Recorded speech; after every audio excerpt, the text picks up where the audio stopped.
the Edison Township Education Association. I'd like to welcome all of you to our annual candidates night.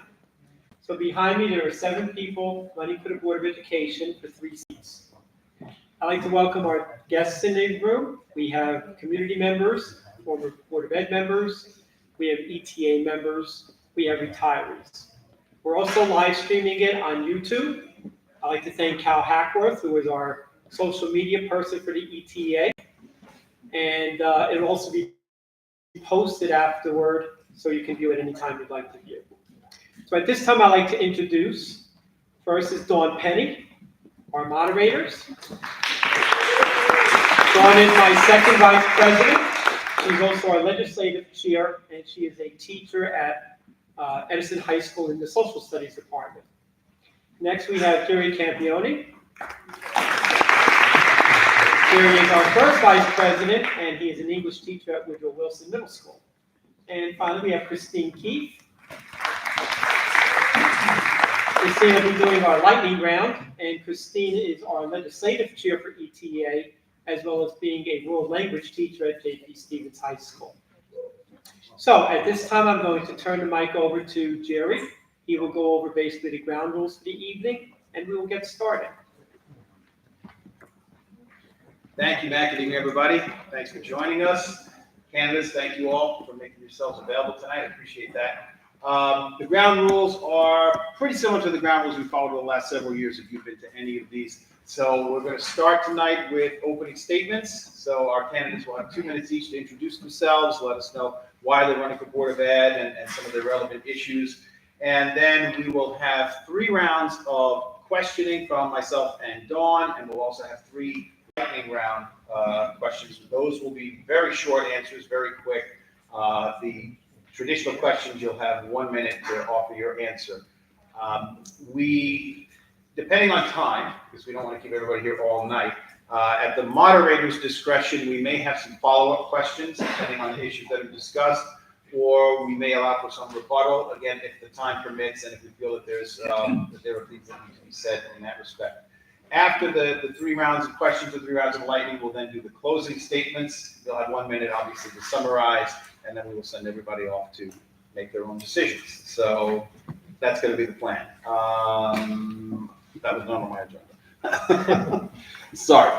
So without further ado, unless there are any questions from the candidates, I'm going to open it up for opening statements. We're going to start at the far end with Mr. Shee. So you will be first to start us off, 2 minutes each. We do have a timekeeper here in the front row. She will remind you when there's 30 seconds left and 10 seconds left. I'll ask that you do the best you can to respect the time because, again, we have a pretty full agenda. We do want to try to make sure that we make it through in enough time. So, Mr. Shee, you can start with our opening statements. We'll then just follow right on down the dais.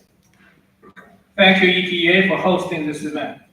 As a former BOE member, I proudly led and successfully negotiated multiple contracts with this union, including a new 5-year contract that finally recognized the dedication of non-certified staff. As the only board president in Edison history to reverse 4 Donaldson hearings in 1 meeting, and only 3 grievances were filed under my 3-year leadership, unlike my opponent's 12 grievances in 6 months, which wasted thousands in legal fees. I led the hiring of Dr. Arnorelli and supported his new leadership team, making the central office more welcoming. Despite initial opposition, my opponent now wants to extend the superintendent's own contract, although the way it was done was illegal. In addition to support our educators, I have always worked hard for our students and taxpayers. I initiated forensic audits that eliminated overcharging vendors, redirected tax money into classrooms, and started a zero tax increase initiative now in its 4th year. Last year, as the chair of the Finance and Civic Committee, I delivered over $100 million in smart funding to improve our schools without raising taxes. I want to make it clear, I have no family members in the district, allowing me to hold the administration accountable without conflict of interest. None of my family members will ever seek employment in this district, let alone run for union president. That will ensure I can perform my duties as BOE member 100%. Thank you, and I look forward to productive discussions. I'm not going to waste my time rebuttaling the comments that were made. I'm going to read my opening statement. Good evening, members of the ETA, distinguished guests, and fellow members. Thank you for this opportunity to discuss the future of our schools. My name is Brian Rivera. I'm a lifelong resident of Edison Township, a proud graduate of our public schools, and an educator with 25 years of experience as a teacher and a school administrator. I have had the privilege of serving on the Board of Education, working along my colleagues to advocate for the needs of our students, educators, and families. Throughout my tenure in Edison, I've been committed to creating an inclusive, high-performing educational environment, an environment that I'm proud to send my 2 children to every day. We've made significant strides in improving our school infrastructure through capital improvements plan introduced in March of 2022. We have expanded our pre-K and kindergarten programs, and we have advocated and supported our educators who are the backbone of our educational system. But our mission is far from complete. I am seeking re-election because I believe our collective potential to build in this progress. I believe in ensuring that every student, regardless of their background, has access to the tools, resources, and opportunities they need to succeed in the ever-changing world. As someone who has dedicated their life to education, I understand the challenges we face, but I also know the incredible opportunities we have to make a lasting difference. I'm committed to continuing the work we started, advocating for responsible investments in our schools, supporting our teachers, ensuring that every child in Edison can achieve their fullest potential. I am running with Doug Schneider and Noah Stately under the banner Champions for Students. Tonight, we look forward to sharing our vision for the future and discussing how we can work together to create an education system that reflects the excellence that we all aspire to. Thank you very much. Good evening, everyone. My name is Ronald, and I'm running for Edison Board of Education because I believe in making positive impact on our school and community. As an IT professional and proud graduate with bachelor's degree in accounting from Rutgers, I understand the importance of both technology and financial responsibility in the education. I'm also an active member of PTA, where I have helped with the events like book fairs and clothing drive. Most importantly, I'm a proud parent of an Edison student, so I care deeply about the future of our children. In addition, I'm a member of a Gallant Blood Donor Club, which reflects my commitment to giving back to community. Now I want to serve in a bigger way by joining the Board of Education. I'm passionate about working together with parents, students, and educators to create the best possible environment for learning and growth. Thank you. Good evening. Thank you to the ETA and everybody here tonight, both in person and online. I am Dimple Malhotra, a proud resident of Edison Township for over 21 years. As both a parent with my elder son having graduated from JP and my younger son starting as a freshman, and as an active volunteer in various capacity in the Edison schools for over 16 years. I'm deeply committed to the success of our schools and students. My decision to run for the Board of Education is driven by the need to address the key challenges we face today while building a strong foundation for the future. First, we need to prioritize enhancing education. Our students deserve high-quality learning, and that begins in the classroom. I will advocate for more personalized, hands-on teaching methods, fostering curiosity and critical thinking in the classroom. By incorporating student feedback, we can make learning more responsive and effective. I will also ensure that every student has easy access to extracurricular activities to grow outside the classroom. Second, responsible budgeting and transferring are key. I will push for clear reporting on where funds go, ensuring that programs for the students remain fully funded, and that budget cuts never hit classrooms, where teachers and students are most affected. Third, we must plan for the future. Our schools need to prepare students for tomorrow's challenges. Overcrowding has compromised our schools' autonomy and governance. With proactive planning, we could have avoided today's challenges like funding cuts and a shortage of classrooms. With master's degree in computer science, over a decade of software engineering experience, and having owned Early Childhood Education Center, I bring a unique perspective to the board. Together, we can empower student success and create a bright future for our students and community. Thank you. Good evening, everyone. My name is Manoj Jetli, and I'm a proud Edison resident. I'm married to my wonderful wife, Ranjana, for 25 years, and we have raised two amazing daughters. One has already graduated from Edison School, and the other is currently attending. I hold two postgraduate degrees and have a successful career in telecom industry. My wife dedicates her time to running an after-school learning program, helping kids reach their academic potential. I'm running for BOE because I believe in the power of public education to transform lives. I'm running with Doug Schneider and Brian Rivera on column 3, Champions for Students slate. When elected, my priorities are clear. I will advocate for equitable resources, ensuring every school has the tools it needs to succeed. I will support our dedicated teachers by providing them with the resources and the respect they deserve. I will ensure every student has the opportunity to succeed and reach their dreams. I believe my professional background in the telecom industry will bring a unique viewpoint to the board by contributing to thoughtful decision and innovative problem solving. I am committed to ethical leadership, always placing the needs of our children first. I look forward to working closely with parents, teachers, and my fellow board members to create an environment where all students can flourish. Thank you. Thank you. First, I'd like to thank Matt, Dawn, Jerry, and Christine for hosting this event. I've been to many of these events over the years, since actually 2010. My name is Ralph Herrico. I'm a proud resident of Edison for over 30 years. I have 3 children that all graduated from the education system here in Edison, and all hold very nice jobs. Thank you to the educators in this district. I'm a proud graduate of Bantam High School, Hudson County. I know sometimes Hudson County doesn't go over big, and also Jersey City State College. I also have a master's degree in educational leadership from New Jersey City University. One of the things I enjoy is volunteering for over 30 years as a Babe Ruth Calrissian Regional Commissioner and on the Board of Directors for the International League, which I do travel throughout the summer all over the country and outside the country, actually.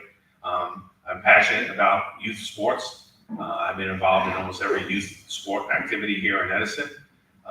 One of the things that I'm looking forward to, if elected to the board, is not only having smaller class sizes, and also making sure all our children are taken care of, and that includes our special needs student. Since I did have a special needs child, I think that's extremely important that we take care of them and we give them all the tools they need to be successful in the future, like my daughter. So thank you for having this again, and I look forward and excited to serving on the board again in the future. Thank you. Hi, my name is Doug Schneider, and I'm proud to be running with Manoj Jetli and Brian Rivera for the Edison Board of Education on the column 3 Champions for Students slate. This will be my second term, and I look to continue efforts to maximize student achievement, maintain a high standard of ethics, and follow through on our commitment to financial responsibility for our taxpayers. After years of inaction during just my first term, this district has seen a whole bunch of stuff. The implementation of full-day kindergarten, re-implementation. It had been more than a decade since we had it. The long-awaited universal free pre-K for our residents. The stabilization of a very effective administrative leadership team. The appointment of a strong and fully staffed business office. And most importantly, the launch of our phase 1 overcrowding solution. It is the biggest infrastructure project in Edison Township history. In spearheading this phase 1, our board has been able to provide every student as they progress through their academic careers district-wide with more square footage and the modern amenities that our students deserve. I'm sure at the beginning of this month, many, not all teachers, but many teachers walked into a freshly built area of their building or a brightly lit, widened hallway. Some even walked into an active construction zone. This is only the beginning. Thoughtful, deliberate planning can only be achieved with stable leadership. It is not a coincidence that these enormous projects have somehow occurred I should note with no impact to the taxpayer in the last 3 years. Without a functional team on the board moving forward, simply put, the progress will stall. We know this because we've already lived through it. I look forward to covering these topics and many others tonight, and I want to thank the ETA and all invited guests for providing this opportunity to talk directly to you. Thank you.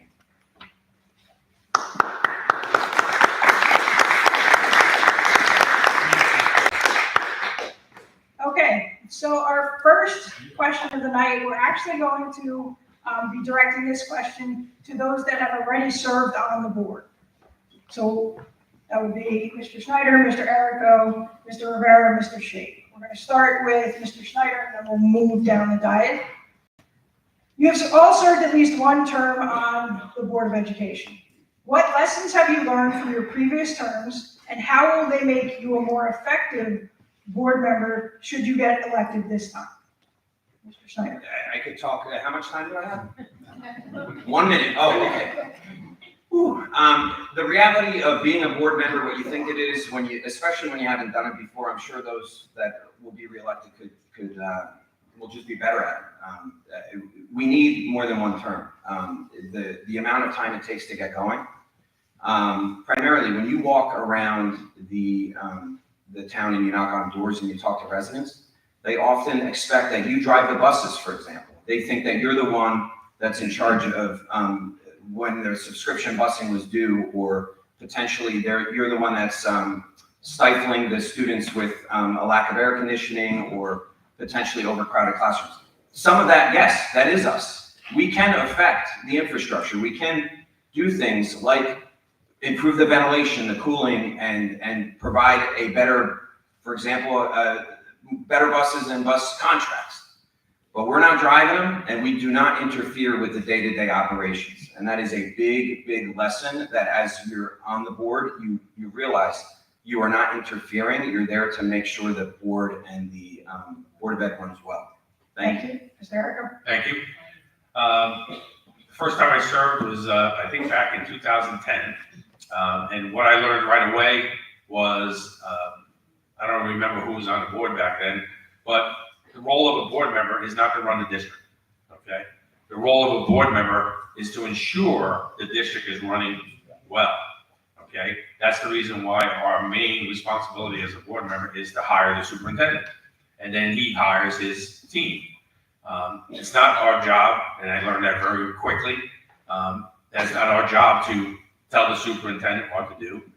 We should discuss it. You know, we should have meetings. We should have, group meetings, finance committee, so forth and so on. But it's not my responsibility to say, that principal over there is not doing his or her job.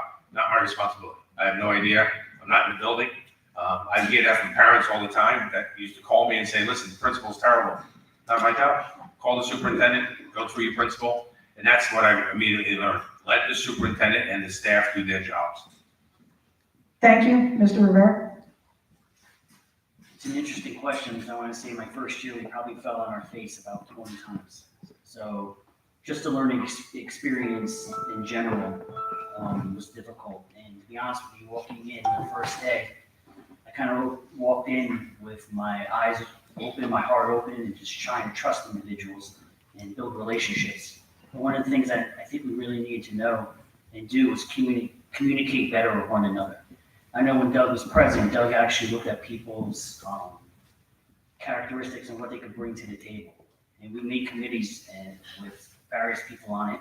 We thought Mr. Shee was great with finances, and we put him on the finance committee. What I didn't realize was that we had different messages and different ideals, which actually stalled some of the projects. So lesson learned that I think a board needs to have individuals that are like-minded. And again, what our role is governance and oversight, and we need the superintendent to do his job and do it effectively so we can evaluate. Thank you. Mr. Shea. And my colleague already mentioned, the role of board member is to make sure the school is well-run and not to run the schools. The most important decision a board member can make is hire the superintendent and approve the budget and make sure the policy, meets what it's needed. So you need board members who can actually say and vote on superintendent's contract. And the other thing I learned is we need more input from the teachers, the staff, and the parents. And they know the school better, and their kids are in the school. We need that. And also, the other thing I regret is that I did not do is the vendor reform. I wish I had done that earlier, because we found so many waste spending that has been going on for years, and the forensic audit revealed that. I wish I had done that earlier. Thank you. Thank you. Our next question is just for those that have never served on the board. So we'll start with Mr. Patel, and then we'll work our way this way. The BOE, and as you've heard from several of the candidates, often does not see eye to eye, and that is apparent during the Board of Ed meetings. What skills do you possess that could bring more harmony to the board and a more efficient Board of Ed meeting? The skills I present is, as both of my colleagues said, like, board members work directly with the superintendent, so I will make sure that, like, all day-to-day, like, the superintendent, like, if it's anything, all day-to-day operation is of all the school districts is being functioning well, which is I work with the superintendent, and if I will work with the making of the policies with the superintendent and making sure whatever is needed to the students and educators is given. Thank you. Ms. Malhotra? I have been in Edison Township for over 21 years, and out of that 16 years, I've been actively volunteering in school in many capacities. As a PTO, led the Math Olympiad Club, and I know how important it is to collaborate with our community and be transparent in making sure that our district is aligned with the district goals of our board. So, and with that, I truly want to instill the mutual respect among our BOE members, which I have demonstrated in my interactiveness in various capacities. I'll bring those qualities back in the board to make sure that we are there for the students and help students prosper. Thank you. Mr. Chase? Yeah. So, excuse me. So as a board member, I will work closely with the parents and of course, look in their eyes and bring the transparency to the board. Transparency, work closely with the parents, and I will set the vision for the board. Okay, what we need to do for our parents, what we need to do for children. Children are first. Our first goal is to make sure that children get the best education they need from the board, from our Edison school district. So that will be my first goal. And also I work closely with the parent to make sure that they have, that they are contributing to the community as well. Thank you. Jerry, can I ask a question? Because we are having conversations on the board, and I believe this is a debate. When is there a rebuttal or comments based on some of the comments that are being made? We will allow time for that depending on the question. On this particular one, we didn't see a need for rebuttal. We're also going to be mindful of the time because we have a bunch of questions to get through, but I will certainly try to find opportunity for some. Absolutely. This question is for everyone. In fact, you know what, we'll start with Brian if we can, and we'll work our way down on this question. Recently, the district revealed its 5-year strategic plan. And the strategic plan is an ambitious plan. It covers many areas, in fact, all aspects of the district operation. So my question to the panelists tonight is, first, what area of the plan do you think is the most important part of that plan? And secondly, what do you think needs to be included or what should be strengthened in the plan to ensure that the Edison Township Public Schools is moving in the right direction? So, Mr. Rivera, we'll start with you and then work your way back towards me. So I actually had the opportunity to work on the strategic plan. I was actually asked to work on the wellness aspect of it. But the strategic plan, if anybody read it, about 39 pages, and it's on the website. It includes 5 specific areas that we looked at. We looked at infrastructure, finances, and facilities. We looked at programs, pathways, and proficiency, wellness, engagement, and also the portrait of a graduate. And one of the interesting aspects about that was, especially in the aspect that I worked at with wellness, was to accomplish a lot of stuff that needed to be accomplished, we needed manpower. I can't believe that we have one guidance counselor at an elementary school that has 700 students. I can't believe we don't have the manpower or support for mental health services. I can't believe we have no money allocated to these areas where some of our kids are struggling. So one of the most important things is to make sure that we're budgeting for this 5-year plan and make sure that we implement it and we oversee it correctly. And that's how we hold the superintendent accountable. We actually made him make sure it was part of his administrative goals. So I plan on evaluating him on it. Thank you. Our school has an outdated facility, so we need to work on updating the infrastructure of our school. And also, like, for example, during the month of May and June, September, it's kind of very hot, and our school doesn't even have, like, most of the classes doesn't even have air conditioning. So it's better to have air conditioning, so the students and teachers have better environment where they can teach to the students. Right, it is an ambitious plan, and being a resident for over 21 years, this is the first time I've seen district put up such an ambitious plan, which should have been done long time back. My first priority would be a responsible budgeting, fiscal responsibility, to make sure that we are allocating funds in the right resources and efficiently. And also, the area that I would like to see improvement would be prioritize on student outcomes. Put your fundings where it affects the most. Thank you. So as Brian mentioned, all the ambitious plan, so I also support him on the infrastructure side. I think our key is to improve the infrastructure. Everybody complains about the air conditioning in the school district. That's one. And the second point, which I really want to mention about, is our social emotional learning, which is very, very critical for the children as of today. We have a lot of stress. Children go through different stress. What we all went through, today we have different stress. So we do need to educate them. We need to put SEL in place. And education can educate them. It will prepare them in the life. Not only just with the studies, but social education is very critical. So I will highly support that as well to bring it in the system. Thank you. Thank you. Yes, infrastructure, very important. We've been trying to do plans and expansions and solve overcrowding for I don't know how many years. Something we need to keep looking at, do it fiscally responsible in the best possible way. I know up at Woodrow Wilson, we went with the modular classrooms, which saves us a lot of money and actually reduced class size at Woodrow Wilson. The other thing I would emphasize on, I think a couple of my colleagues mentioned, that the wellness of these students that have one guidance counselor in an elementary school, awful.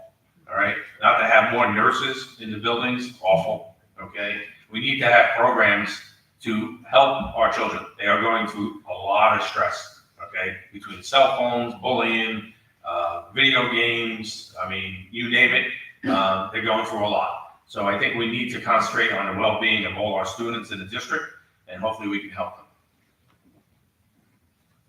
Thank you.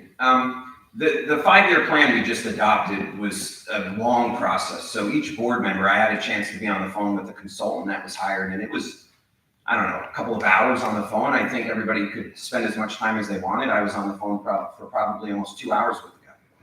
And it was a really, really robust conversation. And I ultimately got placed on the portrait of a graduate committee.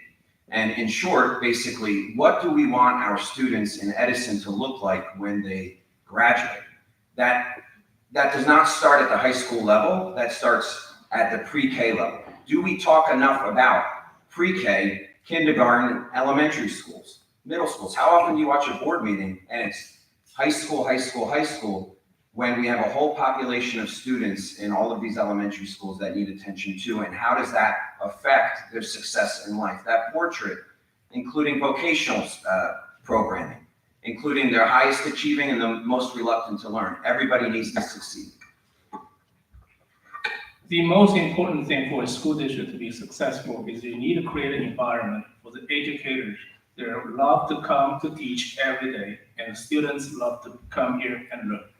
So you start with stabilizing in the leadership. Last year, we hired Dr. Already, and now he has a leadership team. And, last year, the 5-year strategic plan was initiated when Shannon Pan was the board president. We saw the leadership. In order for organization to be successful, you need to have a long-term plan. That's how the long-term plan started. And my colleagues mentioned, infrastructure, wellness. I don't need to repeat it. But the other thing for educators, you guys know, although with a changing environment, the curriculum is changing, but the curriculum should not change every single year. You need to have some stability. So we need to look into this. When everything changes, we need to get input from our educators. Thank you. Thank you all. I want to commend everyone, first of all, for being so remarkable with the time. Thank you for respecting the time. We had some long answers, but now it's time for the highlight of the night, which is always the biggest fun, and that is the lightning round. So I'm going to ask Ms. Key to step up for the first of our lightning round, and she'll explain the ground rules regarding this. So all of these questions are supposed to be a very brief answer, a couple of words. Some of them might require a phrase, but they should be a short, quick response, not one you would elaborate on. So just following the order we've been going, we're going to start with Mr. Patel this time, work our way down, do kind of a lap around the table. Go we good? So my first lightning round question with a very brief answer is, what do you see as the #1 strength of Edison Township Public Schools? So start with you, Mr. Patel. The number one strength for Edison Township Public School will be the children's educators, because they are the one who is going to build the foundation of our children. Thank you. Ms. Malhotra? There are many, but to pick one is hard because I think our committed educators, our students, and our diverse community, which is committed to for educational goals, is actually the biggest strength. Thank you. I will agree with Dimple that it's our parents, students, and the community. We all build the whole community. Thank you.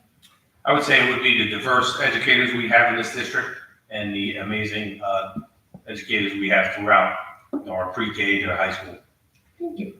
Agreed, educators, the people in this room, those that are retired, and those that are still educated. Thank you. Mr. Sheep? The dedicated educators, the diverse student population, and the support from the family members of these families. Thank you. Seems like a lot of us are saying the same things, but I definitely agree to diverse student population, high quality educators that we have in the district, the academic achievement that we have in this district, but most importantly, the students that we service. Thank you. So the next question, we'll start with Ms. Malhotra, and we'll do the same sort of round. And this might not be very surprising, but what do you see as the #1 weakness here? #1 weakness is actually lack of plan for the future. Thank you. We need future plans much more earlier. Thank you. Financing from the government to make sure we're fully funded and we can do what we need to do. Thank you. Infrastructure, we still need to do better. We are almost through phase 1, but there's multiple phases. We have to keep going. Thank you. Students first in action, not folks. Thank you. I would say communication with the board. The left doesn't know what the right is doing. Oh, I would say outdated facility, how we can improve that one, because, or if you compare to other states, where I see schools in Tennessee, you compare the facility and our facility. So I would say infrastructure. Thank you. This question is a little bit different. We're going to ask you to rank the following according to their importance in terms of Board of Education decisions. And Dawn is going to help us out here. The options are taxpayers, parents, staff, and curriculum. So I guess we'll start with Mr. J.B. Could you repeat the question? Yes, please rank the following according to the importance in Board of Education decisions. As per my ranking, it will be staff, #1, curriculum, parents, and taxpayers. Thank you. Yeah, I would have to say staff, curriculum, Oh, sorry. Staff, curriculum, I'm gonna switch it up to taxpayer and parents. Thank you. Yeah, I mean, staff, curriculum, parents and taxes, exactly, those are interchangeable. I think the parents are paying taxes, so. Thank you. I think you're missing one. The number one should be students, staff, parents, taxpayers. I'm gonna follow the rules. I'm gonna say staff, curriculum, parents, and taxpayer. Thank you. Staff, parent, curriculum, and taxpayer.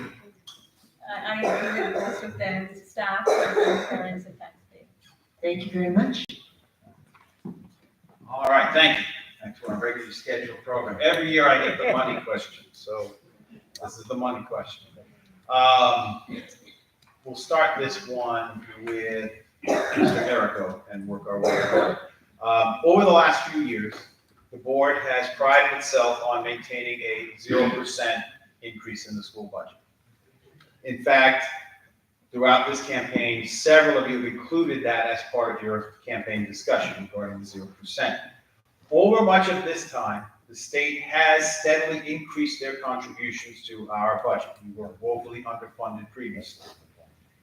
But now it looks as though the state is done increasing, at least according to what the governor had said. It was 7 years. We've reached that 7 years, and we should be as funded as we're going to be. And of course, the state increase has certainly helped with our budgeting issues. But now with the state running out of increases, and with inflation affecting the cost of everything for us as well as for the district, the question is, given all these factors, do you still believe that a 0% budget is still sustainable? And if so, what cuts or reductions would you be willing to make to maintain that 0% commitment to the taxpayers?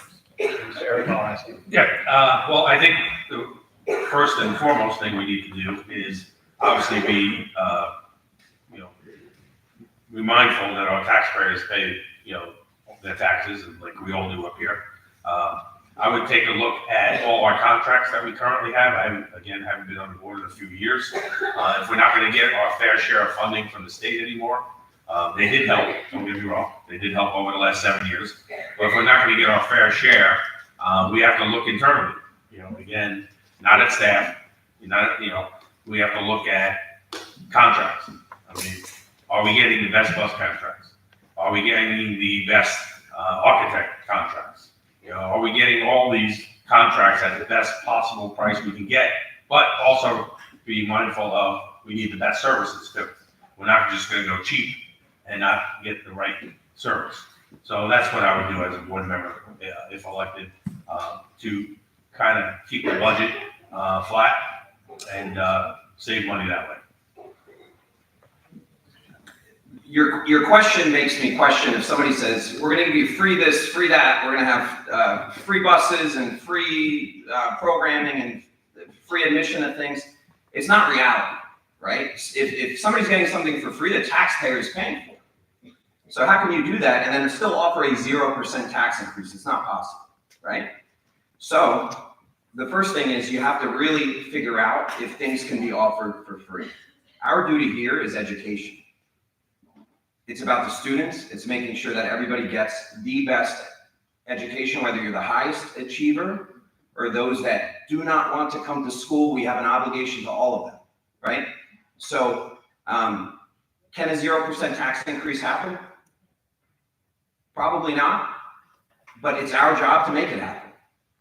And with that is full alignment from the governor's office all the way down.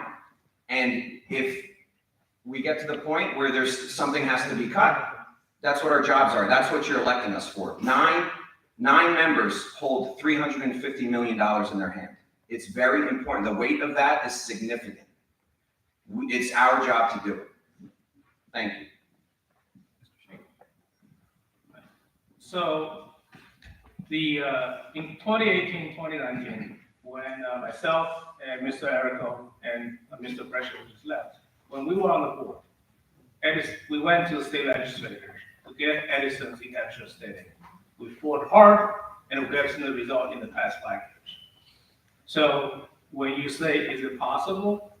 If you ask me in 2018, people will say it's not possible. But we have done it, so it's possible. You have to have a dream in order to do it. Can we do it next year? Absolutely, there's a possibility. You look, the office chair in the TJ, principal's office, $819.28. Is that a right, correct spending? $819.28 for the office chair. And look at the vendors this year. If we have used different vendors for our health insurance, for our risk insurance, and for dental insurance, we could save $300,000 just on the risk insurance cost alone. There are a lot of waste, abuse, and fraud in the systems. You need board members who have the guts to go in and look into this and hold the administration accountable, and you don't have to worry about repercussions because your family members work in the school district. Thanks.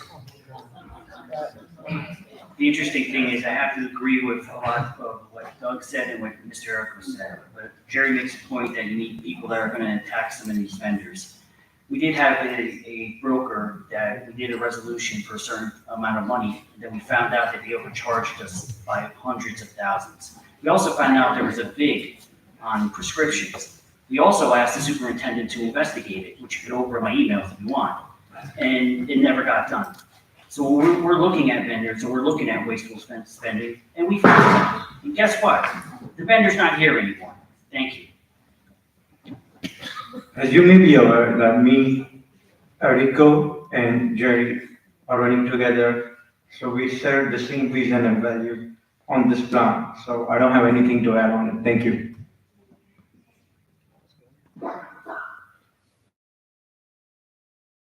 Well, we are, for the past few years, our goal has been going for zero tax increase. But they also have been cutting funds where our students and teachers are impacted most. So we need to take a hard look. We need to take a hard look, see where we can minimize our spending, the wasteful spending, see if we can relocate the funds. But if we need to increase the taxes, because our priorities are students, we have to make sure that we provide them everything that is needed for their success. So if we need to increase the taxes, then we should. So zero-based budgeting is certainly a way forward, which we have been doing it over and over again. Every year we start with a clean slate. We look at it, what we need to do this year, and we continue following the zero-based budgeting. We identify what is the waste, what are inefficiencies, we prioritize our work items, and then keep the budget low. We look at the contracts and renegotiate if we need to. And then finally we explore shared resources and pursue the grants so that we can get more funding if we need to, but certainly zero-based budgeting is the way.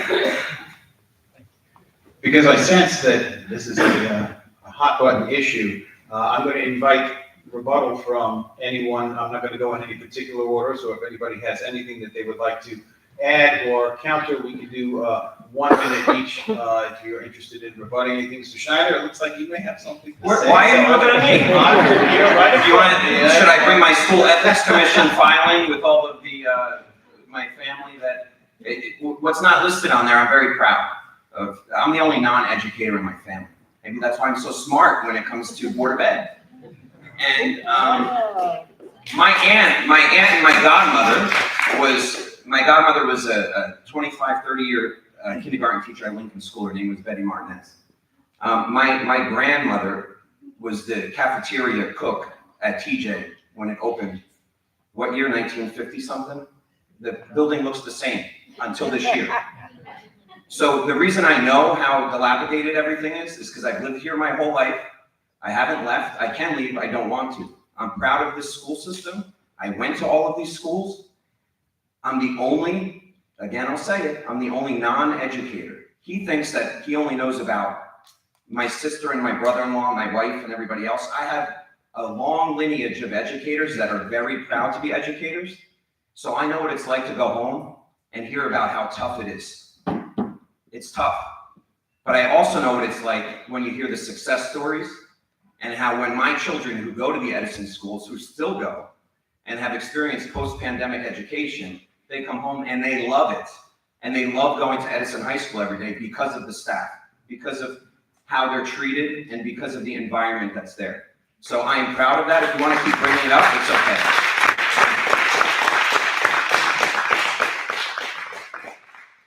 else with a rebuttal?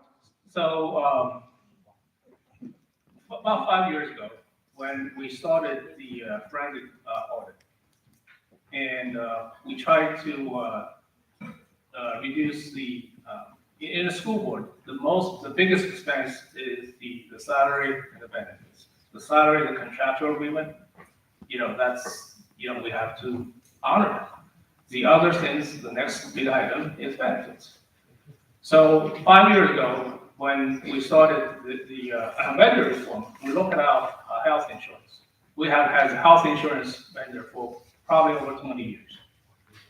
So we talked to some of the board members, Mr. Brescher and Mr. Erica was on board. When we did that, we said, you know what, let's go look at the health insurance. And I was told, you cannot be done. That cannot be done. But we got it done. And the first year, we saved $4 million. Go look at the budget of the health insurance line, $4 million. And that money is being moved back into the classroom. And also, during the forensic audit, we found there was a vendor. There are two bids on a vendor. One is the post office, the other is the exact address. So when they look at the vendor, look at the I-9, it's the same person. Same person. I don't know how long this vendor has been in the district. Edison School District, there are a lot of waste in there. Mr. Rivera, you wanted to rebuttal? So, not a rebuttal, but just to make a comment. So I've been in education for 25 years. I actually experienced the Christie cuts. I was the non-tenured administrator for 19 days until my tenure. And then Christie made his cuts and I lost my job. Went back into the classroom as a intervention teacher and for Amboy. So I understand the impact of this and it's scary if it happens again. So what I honestly believe is that we should have some type of contingency plan in regards to this. Because not only back then with Christie, it happened again at my district currently. We just laid off 47 individuals last year. And what I noticed was the impact it does in the building. It's very difficult when you have one security guard and you have 700 kids in your building. It's very difficult when you have one secretary and you have 700 kids in your building. It's very difficult when you don't have no home school liaison. It's very difficult when you only have one janitor during the day. So this is very real. So I honestly feel that we really need to have conversations. I have I honestly believe Eddie and his team have all my faith in them. But this is a serious topic. I lived it not only once, I lived it twice. Erica? Yeah, I just have a quick comment. I don't know who said it or if I heard it correctly, that someone would agree to look at the contracts of our staff. I would never support opening up any contracts with any of our staff or union people to save money in the budget. We, as board members, we have to find the money to cut.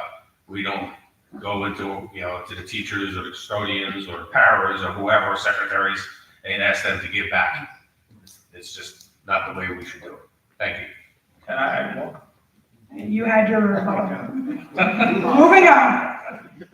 In recent years, we've had unprecedented construction throughout. We mentioned phase one, we're in the middle of currently. In some cases, it seems projects are taking a lot longer than was anticipated, and there have been many change orders or punch list items that linger long after the project was supposed to be done, or they say it's done. Should the lowest bid always be the deciding factor in selecting a vendor? If not, how might we change the way vendors are selected? And I believe we are starting with Mr. Schneider. Most of the purchasing laws are governed by the state. It's, we need to adhere to what our business administrator and our purchasing department, holds us accountable to, and we as board members have to make sure they're doing things right. That said, I've been on the record in meetings that I'm in favor of a preferred labor agreement. If anybody doesn't know what that is, if a job isn't fully union, you have union folks that come in and they ensure quality work, quality craftsmanship. You'll go into these buildings and you'll see things that are done and they're hurried up. Maybe it goes to a lowest bid. And I know people in this room see it. I talked to individuals tonight that they say, hey, were you really supposed to put the epoxy right over the tile and not actually take the tile up? And how would we see that as board members? But you guys see it all the time. Well, that's when you don't have oversight, you don't have accountability, and you potentially are not using mechanisms that are accessible to us, like unions, to help you out, then you can't ensure quality. So I've been on the record saying that, I'll double down on that, and I'm very happy to do that. Thank you. Thank you, Mr. Sheen. So the state rule governs what are the project needs to be bid and what needs to be proposed. I think right now it's anything that's over $46,000 or $48,000, you need to be bid, unless you go with the co-op agreement. So as far as the constructions, we should have the contingencies, that's somewhere between 5 to 10%, and that's added on top of the estimated price. As far as to the timing and change orders, as long as these change orders are within that contingency, you're probably okay. But the Finance Facility Committee has been really hard on these vendors when it comes for change orders, and we have been holding them accountable for all of that. And for the bigger project like JP Stevens, right now we have a construction management company that monitors the day-to-day operations, the construction of that school, which is to reduce the possibility of these additional change orders if we can avoid them. Thank you. Mr. Rivera. So I have to agree with a lot of the stuff that Doug said and also some of the comments that Mr. Sheen made as well. One of my only concerns is it seems like there's a change order every other day. Like, I don't understand. I completely agree with the fact that we get a set number and then all of a sudden it's changed and then suddenly it's delayed. Yeah, I completely agree with you all. I think it's ridiculous. I also think some of the quality that we have in these schools is disgusting, to be honest with you. We had the Lincoln edition, and when we were there to visit it, we're watching a panels coming off the building. Now, is that because we have the lowest bidder? Well, if that's the type of quality of work that we're getting, then I don't want that individual here. And I also don't want to hear your colleagues complain that I got spray roofing stuff on my car. You know what I mean? Sometimes cheaper isn't better. Would you want that on your roof? Do you want to put that on your house? Like to me, the quality isn't always the best. Lowest bidder isn't always the best. I think there is room for change. Thank you. Mr. Patel. I think whenever the contract is made, we have to make sure that proper clauses are included, like whatever the target date is for the job to be completed. It needs to, if there is a clause in that making, like if it's not completed, then whoever the vendor is will be like some kind of clause, so that way, like it's not getting delayed and getting everything in a timely manner. So there are some strict clause needs to be included in each contract. Well, in this case, I think not necessarily the low bidding might be the best solution to go, but that doesn't necessarily mean that we should not go for low bidding. We need to really vet the person who is going to do the contract properly, see how reputable he is, and also set clear objectives and requirements for the amount of work to be done. When we define the project, the scope of the project and the requirements of the project, clearly including whatever the change management requirement is required to handle the job, I think we can, to a certain extent, accomplish the job to be done in a better way and in a timely manner. Thank you. Lowest bid is not always the best option. We do have social media today. We can certainly get the rating of a vendor from social media. We can look at vendor, what they have delivered, and what best they can do. Once we identify a vendor, then we should regularly check their plans, monitor them, work closely with them, and keep the communication open with the vendors so that they can deliver on time. Thank you. Mr. Rivera. Yes, I agree. A lot of this is governed by the state. I remember when I was on the board when they did J.P. Stevens girls softball field where they put the fence like 2 feet from third base. So when the girl was rounding third base, she run into the fence. It was just awful. Yes, the lowest bid is not always the best. I believe there is a way, and I believe when I was on the board, if you look at the bids and if they don't meet specs that we want, we don't have to get the lowest bidder. Also, if they miss something, I feel they should be responsible for it. It's not, they made the bid, now they missed something, well, that's not our fault. So I think the vendor should be responsible for any missed items. Obviously there's unforeseen items that happen, and I also agree that we should have all union workers in our district.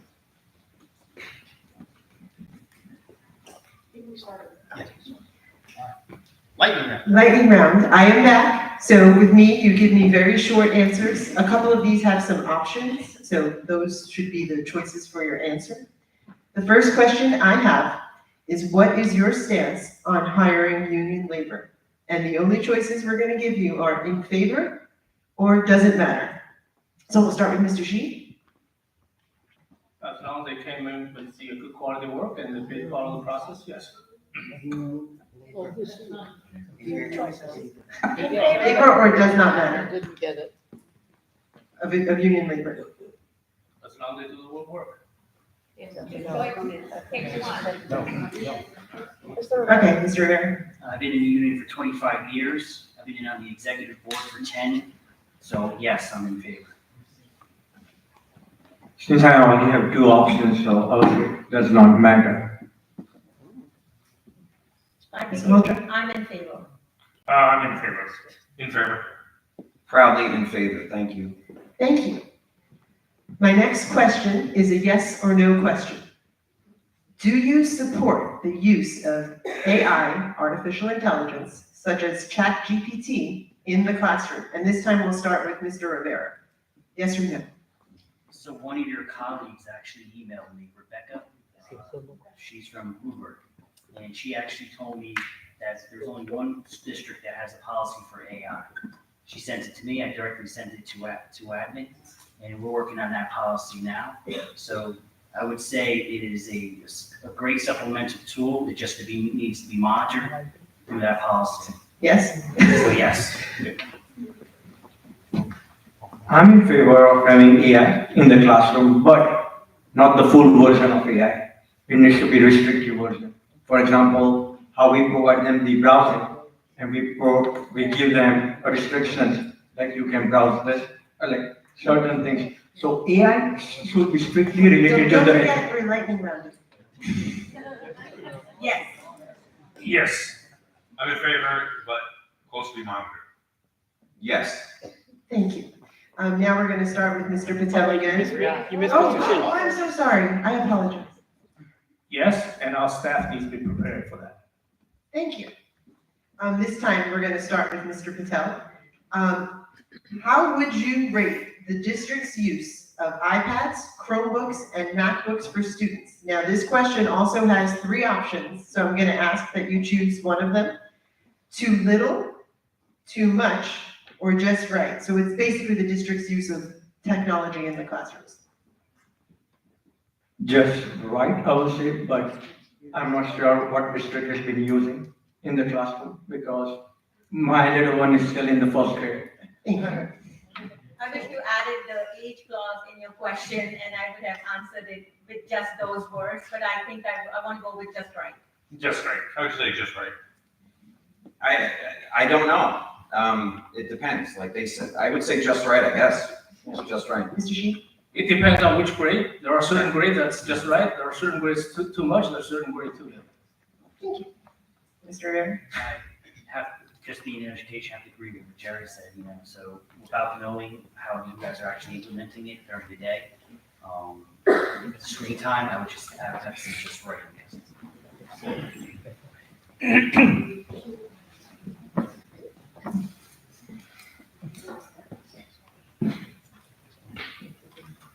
Okay, Ms. Malhotra, we're going to start with you on this one. Of late, the current board seems to have changed course and moved to just one long combined meeting per month rather than one caucus meeting and one action meeting. This has led to meetings that have been very long closed sessions, longer meetings in general, a lot of the attendees of the meetings are either inconvenienced or choose not to attend or walk out. If elected, would it be your intention to maintain the 1 meeting schedule or restore the 2 meeting schedule? I will keep the same because the more we collaborate or more we are transparent with our community, with our stakeholders, we are going to get their support and the trust in the Board of Education. Thank you. I would say 2 meetings scheduled. That will give us more collaboration from community as well. Thank you. I agree. 2 meetings, I think the board members need to collaborate on their own for that first work session, we used to call it, and then have a voting session afterward. Thank you. I also prefer 2 meeting schedule, and I think it gives you time to digest. I especially like doing one on a Thursday, and then you have the weekend to look everything over, really dig into it, and then on Tuesday you vote on things. Thank you. Mr. Sheikh? 2 meetings, because of the first meeting, you talk about it and then you give you some days to think about. There's a lot of times there are important decisions. You need time to discuss, you need collaboration with other people, you need input. And the other things that are important, it's not only 2 meetings, and it is the time allow people to comment. So we, in this year and 2 years ago, the rebuttal has been removed. But I'm going to say if my team gets elected, we're going to put a rebuttal into the board policy. Mr. Rivera? I definitely have to agree with having 2.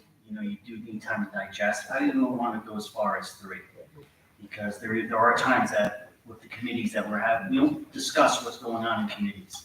So we end up asking questions on the dais and then we end up arguing with one another because we don't have the information. And it's not meant to be an argument. It's just we're not being informed.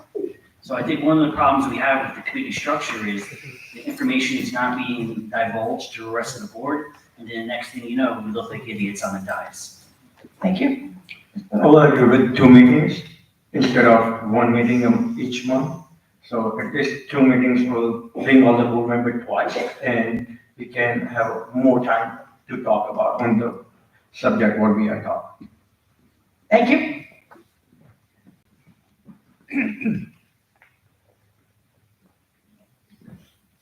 All right, so we're just checking time. So far, so good. So, we're going to turn our attention to the school calendar. Our school calendar this year calls for the school year to end on June 25th, which is by far the latest date that we've had in recent memory. The late date, of course, will mean that we will have more days of summer heat to contend with in many of our buildings. But it will also impact the start of the summer educational programs that we offer throughout the district. And obviously, of course, travel plans for families who are planning on traveling over the summer. So my question is, it's kind of an either or, and you can choose to answer one part or the other if you wish, which is, first is, what changes, if any, should we consider to our calendar to either shorten the school year moving forward, obviously, nothing we can do for this year, or if you wish to address it in this way, how could we address the climate control issues necessary to ensure that the buildings are more tolerable during those hot days in June, as well as obviously the earliest part of the year in September? So, Mr. Chaitin, I'll ask to start with you if we can, and Yes. go from there. So, as we know that we do have to improve our infrastructure. So if the infrastructure is improved, certainly it will take care of our need for our children in the school district. I mean, still, I would say that if we can shorten the school by a couple of days, I know the late impacts people who travel plan, of course, the summer education plans. So certainly, shortening will be a little bit better. Yeah, I would say, as far as the heat issue goes, in September and June now, you're almost into July. I know a hot button topic is AC. But again, to air condition a school district this size, you're talking probably $100 million, okay? And I don't know how we would do that or how we can do that immediately.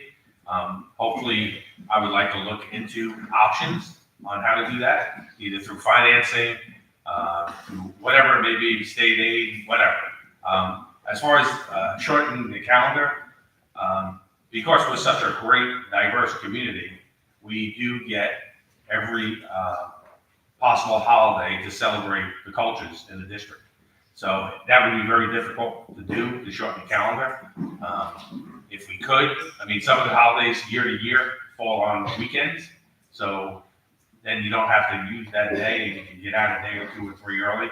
But other than that, I think we need to honor our diverse community and have all their holidays. Yeah, I agree with that. June 24th, 25th, way too late. I mean, it's way too late to be in the classroom. Remember, everybody, there's still people wearing masks and they're in that heat. That said, for all the reasons that they said, you just can't just start figuring out which holiday that is either religious or otherwise that we should be cutting. So an AC and proper ventilation program would be great. The problem is it takes a long time. So either you do it the way Ralph said, which is you borrow a bunch of money and do it all at once, which is going to be next to impossible, or you develop a long-range facilities plan, which we are, that includes a proper air conditioning implementation program. That might take 15 or 20 years, right? So if somebody was on the board, let's just say 11 or 12 years ago or 10 years ago, and they cared about today's students, they would have done it 10 years ago. So this way now, at least a couple of schools would have had it, right? So you have to, this board has to care about the boards 10 years from now and 10 years later from then. It's going to take time. Let's chip away 1 or 2 buildings each year. We'll do it. And we also have power issues and everything else. All of that has to be in this long-range facilities plan. Thank you. We all know that the 180-day rule by the state, you can't change it. So first, I prefer the school to end on a Friday, because if you end in the middle of the week, that's really hard for parents to find camps start in the middle of the week. And if you look at Metuchen, I think Metuchen starts in August and not after the holiday. So we are looking to contracts and see if we have that flexibility to start in the winter earlier, so we benefit from everybody. And again, it's a diverse community. We need to respect the communities, and I think Edison is one of the leader in this area. We observe the holidays and for different religious or whatever reasons. So we'll continue to keep on it, keep on having these holidays. But let's look at if we can start earlier, and let's look at if we can end the school on a Friday. Thank you. One of the best things about living in Edison is the diverse community. So I think we do need to honor the holidays that are already in the calendar. The interesting thing is, where I work, we always finish at the end of June. We're always going to like the 26th or the 27th. I've never experienced in early June. Joyce will tell you that. She worked in Burke-Denver. The other thing I want to talk about is about 2 years ago, we came up with a plan in regards to air conditioning. We were looking at this 2 years ago. I wish it would have went forward, but what I do know, it can be done. Currently, we just replaced the entire air conditioning in the building I work at now. It took about a year and a half. I mean, they gutted the ceiling, they ripped everything out and put brand new stuff. So I know it's possible, and I know we could do it during the school year while we have children in the building. So it is a recommendation for me that I love working in my air conditioning building. I wish you guys had the treat to do so as well. But we definitely need to look into that air conditioning at some point, and it can be done because we just replaced it in my building. We just replaced it in Patton School. We're doing 2 schools at once, and it cost us about $20-something million. My suggestion will be like, our school year ends on June 25th. Instead of that, we try to change, like I do see most of the school in the southern state, it ends on May 25th and starts from August 1st. So we can just move like a little 1 month, might be just to see like about the weather. If that allows like students, like since our facility is variable, so if that works, then it's fine. If not, then we have to have air conditioning in the schools. I agree with every one of them. And I think the best solution based on where we are at with the long range, implementation of long range facilities is to start early. I think it will help our students to perform better, to stay ventilated and focus in the classroom. And I do agree with everyone of them. Okay, we're going to focus on some committee stuff now. Mr. Arco, we're going to start with you.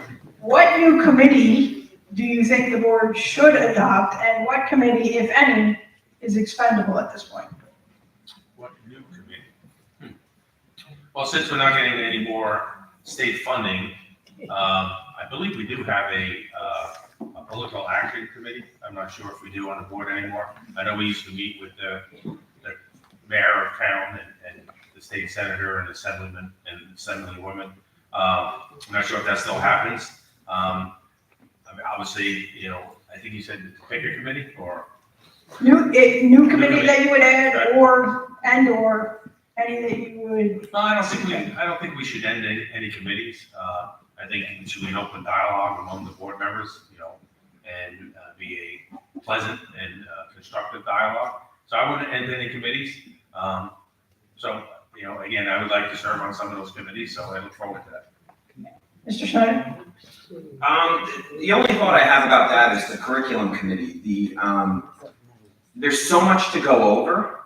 When I was president, I was very proud to envelop the special education committee into the curriculum committee because rather than just meeting once or twice a year, I think the special education, special needs population should be discussed every single month when that curriculum committee meets. But there's so many diverse needs when you compare elementary to secondary. And it would just be so much easier if we had two committees that maybe tackled those two different things. There's even different leadership administratively in those two segments of our academic population. So I would definitely look to focus the curriculum a little bit and separate that. Otherwise, I think the committee structure is pretty good. Thank you. Bravo, Mr. Patel. Mr. Shi. I think the current committee structures is okay, but if you ask me, I would combine finance and facility together instead of two separate committees because they're all so interrelated. You know, that's, if you ask me, that's what my take right now is the current structure. And the committees, you can form committees, you can form, you know, when you need something. And the key for the committee is the committee needs to be productive. The committee needs to provide things for the board to consider instead of just having a committee. So that's my my take on this. Mr. Rivera. Well, the interesting thing was when we were first on the board, the first thing we asked Dr. Brayden was to give me the list of the committees and tell me how many meetings they had that year. So that particular year, the special ed committee met once. So we thought it was important that we meet with the special education committee, so we combined it with the curriculum meeting. Actually heading the committee that year, we actually had participation from both our assistant superintendents. Dr. Brayden was in every meeting and Dr. Tui. In the past, I heard superintendent was never there and some other individuals weren't there. So we got all the heads of the table there. The one thing that I do like our committee structures, but again, I don't like the attendance of it. For instance, they put me on the policy committee this year. First thing I asked everybody to do is do an audit. We found out there's 300 to 350 policies that are outdated. It doesn't just affect the district, it affects you. As you're following a policy, if you do something wrong, that could jam everyone up in this room. So the first thing we did was to make sure, and I got a promise from Eddie, that he would update these 300 to 350 policies within a year. So we're meeting on a regular basis. We didn't meet this month because of some circumstances that I'm sure you all know that occurred, so Eddie wasn't available. But again, I do feel the structure is fine. I just think we need to attend these meetings and actually get some work done. Thank you. Mr. Patel? I would say we can have one addition to the committee is working directly with the township government and the county. Doing that, whatever the resources is needed for the school to run, if they have this committee working every time directly with them, we can get those resources from them. And also, those two part of government is also directly involved with the state government and federal. So that's the reason. Thank you. Ms. Malhotra? Yeah, I mean, I think our committees are evenly distributed to cater the needs of the township, but somehow I think that somewhere we need to plug in student feedback. I do not know how we're going to do that, but I think it's very essential because, board of member is neutral, so they can so the feedback from the students will help monitor the programs well, fund the programs well, and support student needs. Jake? As Doug and Brian already mentioned that we do have a good committee structure. So I'm not fully aware of all the committee structure within the board until I get on the board. But in my opinion, teacher retention and recruitment committee is key so that we can retain our teachers and we can recruit them, and also a contractor management committee. If it doesn't exist, probably we should think about it, adding those in the committee structure. Thank you. Thank you. I'm back. So this means, again, very short, brief, non-elaborating answers. We're going to start this time with you finishing a sentence that I begin. So we will have it up for you as well. So we're going to start with Mr. Schneider, and you're going to finish this sentence with a very brief answer. Every Board of Education member must. Care about all students equally. I said it a few times, the highest achievers and those most reluctant to learn. Thank you. Thank you. Mr. Shi? Board of Education member must. Must put students first and make sure that we develop students who are ready for colleges, as the students who are ready for a career in the future, and most importantly, good citizens. 3 C's. Thank you. I'm gonna agree with them both, I'm gonna go my own way. I agree with them both, I'm gonna go my own way. I think every Board of Education member should do the school board's training and actually pay attention.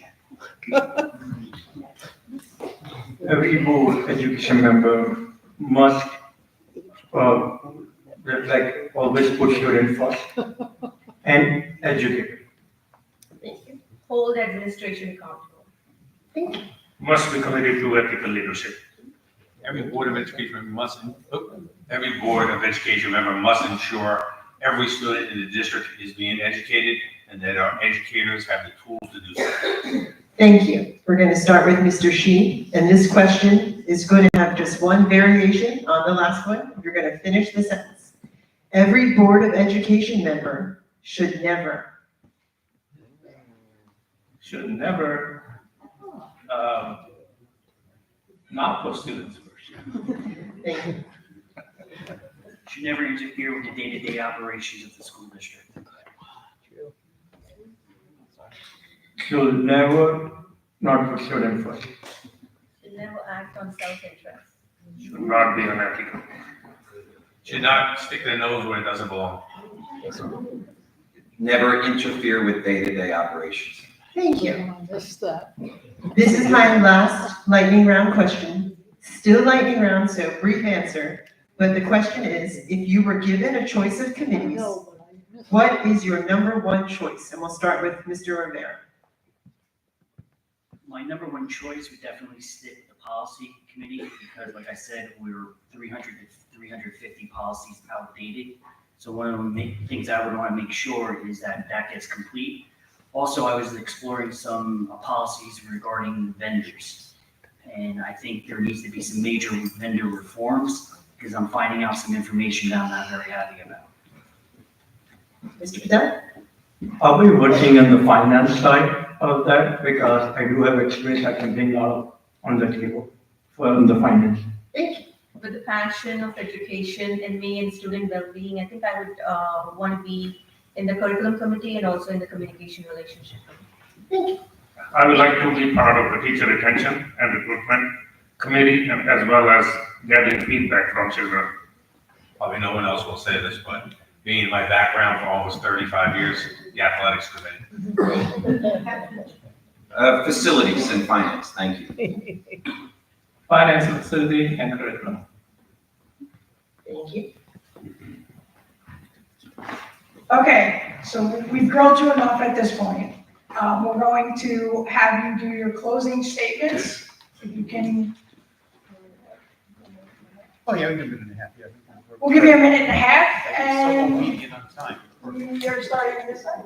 Yes, we're gonna go the opposite direction to the opening, so. Mr. Chad, you Stein. can start the closing. Thank you so much. Thank you to everybody. I mean, everybody hung in. Not too many people left, which tells us that we did a pretty good job tonight. It's truly an honor to serve this community the last 3 years. I take that this is not a sport to me.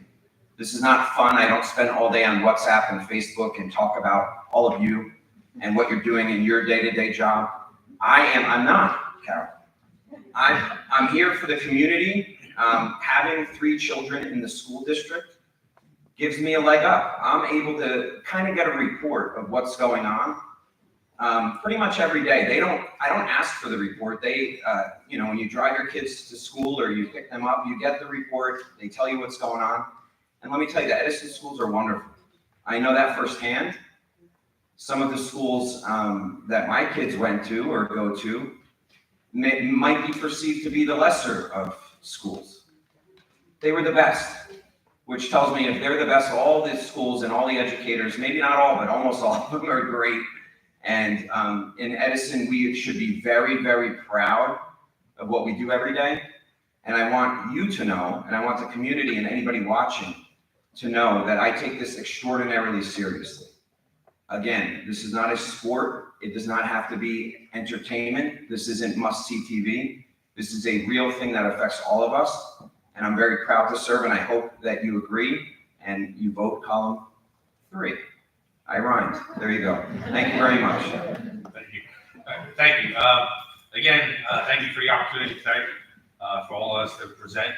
Again, I would love to get back on the board and serve the community. I enjoyed my many years on the board in the past as a board member, a vice president, and board president. Unfortunately, the board president was during COVID, so everything was a Zoom meeting. But I didn't get the chance to see people or meet people. One of the things that, if you know me, I get out into the community. I think board members' responsibility is to get out there and hear from the community, hear from the teachers, hear from the administration, hear from the children. I would love to bring back the ETPTAC that Mrs. Conway started many years ago, to get the parents into a room, all the parents of all our schools, even include the administrators in the building, okay? So they can hear what's going on in their building, in their community. So I look forward, again, I would like to be elected to the board, and I can promise you I will give up my time and energy for the community, students, and staff. Thank you. Thank you, ETA, for the opportunity, and thank you all for attending today. I'm running for the Board of Education because I believe every student in Edison deserves the best possible education. When elected, I will focus on supporting our students, providing them with the support and resources they need to thrive. Our teachers, giving them the respect and tools they deserve to excel in their work. And I will also hold an open communication with our community members as well as our parents. I'm committed to ethical leadership and tirelessly advocacy for positive change. On November 5th, I humbly ask for all of your support. Vote to column 3, Champions for Students. Together, Doug Schneider, Brian Rivera, and I will make a real difference for our children. Thank you. Thank you to the ETA and everyone again attending here in person and online, and for giving me opportunity to talk about my vision. We have seen budget cuts that directly impact our students, cutting class times, cutting biology labs, reducing full year electives, and limiting access to clubs. By doing this, we are limiting their growth and not preparing them for tomorrow's challenges. We need leadership that puts students first, addressing both their academic and social emotional needs. With my deep commitment to our schools, I will lead with a vision that supports teachers and prepares the students for the future.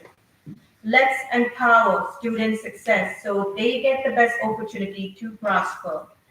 I'm humbly asking you to support me. I'm running as an independent, and vote column 2 for Dimple Malhotra to bring the real differences and fresh perspectives into our schools. Thank you. Thank you, ETA, for having us here. As a proud parent and long-time resident of Edison, I'm running for school board because I want to give back to our community and make difference for our children. With over 17,000 students in our school, it is important that we continue to improve resources, create better learning environment, and support both students and teachers. I have been actively involved in PTA volunteering for school events. As a member of Calendar Donor Club, I always found ways to serve. I am ready to bring the same dedication to the school board to help ensure that our students have opportunities and support they need to succeed. Thank you for your time and consideration. Thank you for the opportunity to share our vision for Edison Schools. As a lifelong resident and graduate of the district and educator for 25 years, I've been honored to serve on the Board of Education for Edison. We have made real strides these past years by expanding our early education, upgrading our facilities, and empowering our educators. There's still more important work ahead with the continuation of addressing overcrowding and to ensure all of our schools are equipped for the challenges of tomorrow's world. This past year's strategic plan has been developed, and our key goals of infrastructure, programs, pathways, engagement, wellness, and a portrait of graduate are in place. The next critical step is ensuring proper oversight and implementation. It's not enough to have a plan. We need to make sure it's executed effectively with accountability and transparency at every level. Along with Doug Schneider and Majoy Jaitley, we're committed to ensuring that the vision becomes a reality. With the right resources, collaboration, and focus, together with your support, we can continue to build on the progress we've made and to guarantee that these goals lead to real lasting benefits for our students and our community. Respectfully ask you to support so we can continue this progress, foster excellence, and ensure that our schools remain places where every student can succeed. Thank you very much. As we conclude, I want to emphasize my family's deep roots of support in public education. My grandfather was a prominent educator in China who stood up for education for all, when it was reserved for the elite in the 1920s.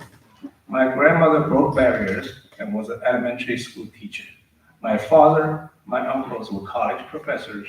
My mom was a high school teacher. And I taught in a college after I graduated from another college. Both my children benefited from public education in Edison and graduated from elite colleges. Public education is in my blood. At the end of the day, the question you need to ask is who will be there when you have issues at work, when students face obstacles. You will know, you will know where I stand on every single decision. Look back 2 months ago. You have a young teacher who put her career on the line to have a public Donaldson hearing. She did a great job presenting her case. Not a single question was asked from the board. Not a motion was raised. Okay? Nobody raised the motion. I have a proven track record of supporting educators, students, and parents. I hope to earn another opportunity to continue this dedicated support. Thank you and good night. Thank you all. Before I bring our president up for final remarks, I'm going to just ask the panelists if you can just stick around for just a couple minutes after we end. We're going to take a photograph to memorialize this night, because if you're looking at that clock, we finished right on time. So well done. Thank you for respecting the time.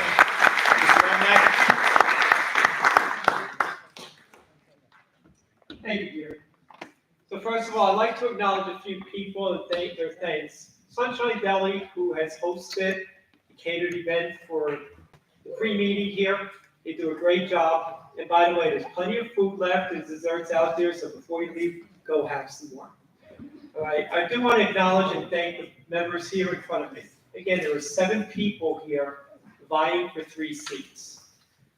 Mr. Bowney got this started a number of years ago, and we really have improved on it over the years. It's not an easy thing to get up here, but the purpose of doing this was for you to get to know who these people are and to get to understand a little bit better what they stand for, so that you are a more informed voter when you go to the voting ballot in November. So please do vote. Every vote does matter. also want to thank Sue Campione, our timekeeper. Again, Cal Hackworth, who is doing the live stream for us. Our three wonderful moderators who have done a great job over the years.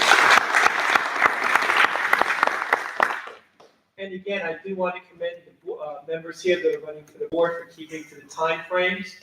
I wish you all the best. Good luck moving forward. Thank you. Have a good night. Stop and get something and safe travels home.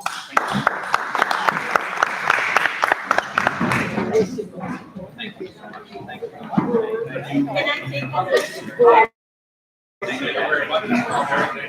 take